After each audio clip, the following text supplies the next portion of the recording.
Hello friends, কথা বলবো নতুন একটি বিষয় নিয়ে।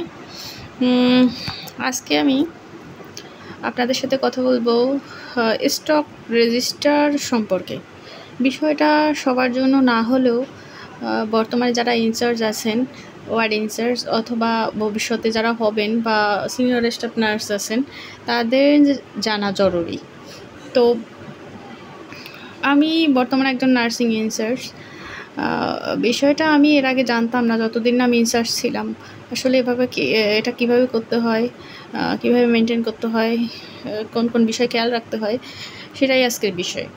তো আমার মনে হয় আগে থেকে জানা থাকলে খুবই ভালো।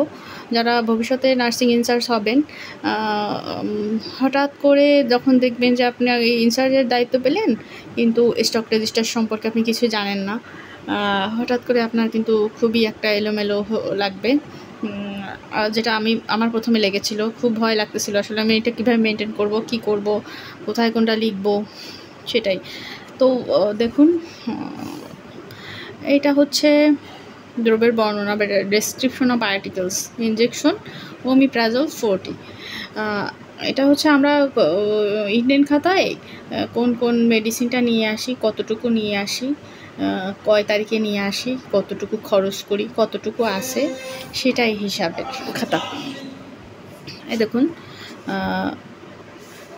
এখানে দেখেন 12 তারিখে 12/2/25 পূর্বের আমার ছিল 114টা, আবার ওই দিনে খরচ হয়েছে 2টা, এবং অবশিষ্ট সেখান থেকে যে 114 থেকে যদি 2 আমি বিয়োগ করি, তাহলে অবশিষ্ট থাকলো আমার 112।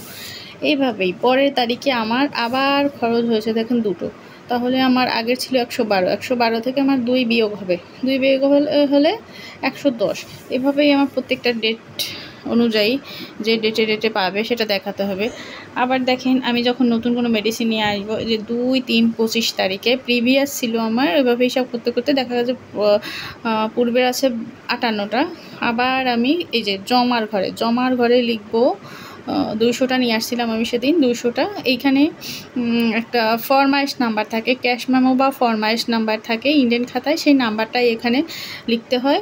আবার পূর্বে যেটা থাকে, পরে যেটা নিয়ে আসি প্লাস করে এই যে এখানে মোটের ঘরে এটা লিখতে হয়। তারপর সেদিন আমি যেটা খরচ করলাম, আমার কত অবশিষ্ট থাকলো, এইভাবেই দেখাতে আমরা নিয়ে আসি। আবার এই যে নিচে দেখেন, নিচে কয়েকটা ঘর ফাঁকাও রাখি, এখানে আমার নাম সই করতে হয় এবং সিল দিতে হয়। এখানে বিভাগীয় প্রধানের সই সিল লাগে, এখানে মেডিকেল অফিসারের সই সিল লাগে, এই জন্য আমি জায়গাগুলো ফাঁকা রাখি। তো এটাই হচ্ছে আসলে স্টক রেজিস্টার, এভাবে মেনটেন করতে হয়। তো আপনারা যারা ইনচার্জ আছেন তারা তো অবশ্যই জানেন, যারা ভবিষ্যতে হবেন তাদের জন্য বিষয়টা খুবই গুরুত্বপূর্ণ। তো ঠিক আছে, আজ এ পর্যন্তই। আবার দেখা করব অন্য একটা ভিডিও নিয়ে আমি।